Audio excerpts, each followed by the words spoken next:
નમસ્કાર મિત્રો, ફરીથી સ્વાગત છે એક નવા વિડીયોમાં। અત્યારે હું છું પ્રયાગરાજ માઘ મેળાની અંદર। કેટલાય આપણા ગુજરાતીઓ અહીંયા આવીને ધંધા માટે વિચારતા હોય છે। એમ કહેવાય છે કે ગુજરાત એ બિઝનેસના માઇન્ડ એ દરેક ગુજરાતીના મનમાં હોય કે કંઈક ને કંઈક ધંધો કરું। તો પ્રયાગરાજની અંદર એકમાત્ર એક પ્રવીણભાઈ એવા છે કે જેઓ માઘ મેળાની અંદર તે અહીંયા ધંધો કરી રહ્યા છે અને અલગ અલગ ચાનો તેમજ નાસ્તાનો જમવાનો અલગ અલગ તમે અહીંયા બિઝનેસ કરી રહ્યા છે। તમે જોઈ શકો છો, આ છે ગંગોલી શિવા માર્ગ અને રામાંજુન માર્ગ, ત્યાંથી એક્ઝેક્ટ એમનો આ બાજુમાં જ એમની આ દુકાન છે ને આ ત્રણ મિત્રો સાથે મળીને અહીંયા એ બિઝનેસ કરે છે।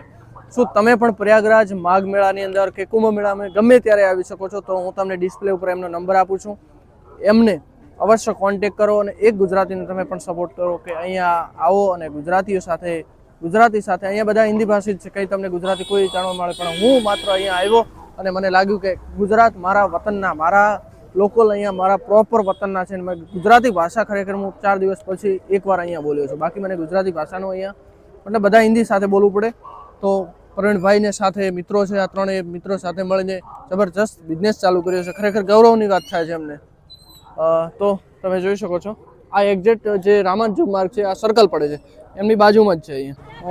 આપણે છે ને સૌરાષ્ટ્રમાંથી, સોમનાથ જિલ્લામાંથી અમે આવેલા છીએ 16 તારીખના આવ્યા અને પછી અમે ગુજરાતી સમાજમાં અઠવાડિયું સુધી રોકાણા અને અહીંનું બધે જાણીતું કર્યું, કારણ કે આપણે અહીંયા કોઈ હગું તો અહીંયા હોય નહીં।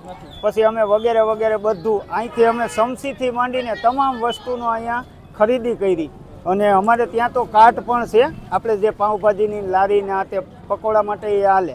આ એક મિત્ર પાસેથી અમે ઉસીના તરીકે લીધેલું છે, વાપરવા માટે દીધેલું, મતલબ હા, કારણ કે હવે અહીંયા જાણીતા બહુ કરી લીધા। આપણે તો શું ગુજરાતી તો તમને ખબર છે કે 5-10 દી રહી તો અંદર કરી જાય, એવી રીતે બધું અમારે મોઢાની મીઠાઈથી બધું ભેગું થઈ ગયું ને અત્યારે જગ્યા પણ અમને બધી બહુ અમારી પાસે જગ્યા છે। અને બીજું કે કોઈ ગુજરાતી આપણે લોકો આવે કે ભાઈ એને ખાવાની કોઈ કાંઈ આમ તેમ તકલીફ હોય તો અમે વિચારીએ છીએ ડીશ, આપણે જે રેલવેમાં ને જે રીતની ડીશ પ્રોવાઈડ, ટિફિન સુવિધા મતલબમાં એ પણ અમે કરી આપીશું। પણ એ 1-2 કલાક કે 3 કલાક તમારે અગાઉ અમને સવારમાં કે સાંજે જ્યારે જોતું હોય ત્યારે તમે અમને કહો તો 5-10 જણાનું અમારે હવે અહીં બાઇકવાળા જાણીતા છે તો અમે પુગાડી શકીએ।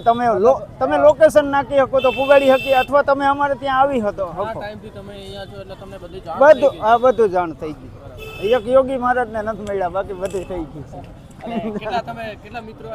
અમે પેલા 2 મિત્રો આવ્યા હતા, પછી આ ભાઈના અમારે અંકલ છે, એને રસોઈનું બધું એટલે શું છે એને હાથ બતાવે અને બે થઈને ગમે એ વસ્તુ તમે કહો ને, તમે કદાચ પ્રયાગરાજમાં આવીને એમ કહો કે મારે ઢોસો ખાવો તો અમે એ પણ બનાવી દઈએ। આ બે થઈને રસોઈ મને નામે નથી આવડતી, હા, પણ હું બીજું બધું જે કાંઈ કામ હોય કટિંગનું એ કરી શકું અને ભજીયા તે જે કાંઈ ખાવું હોય આપણી ગુજરાતી આઈટમોમાં જે મેન છે એ બધી પણ બનાવી આપી અને ગુજરાતી થાળીનો પણ અમે કરીએ છીએ।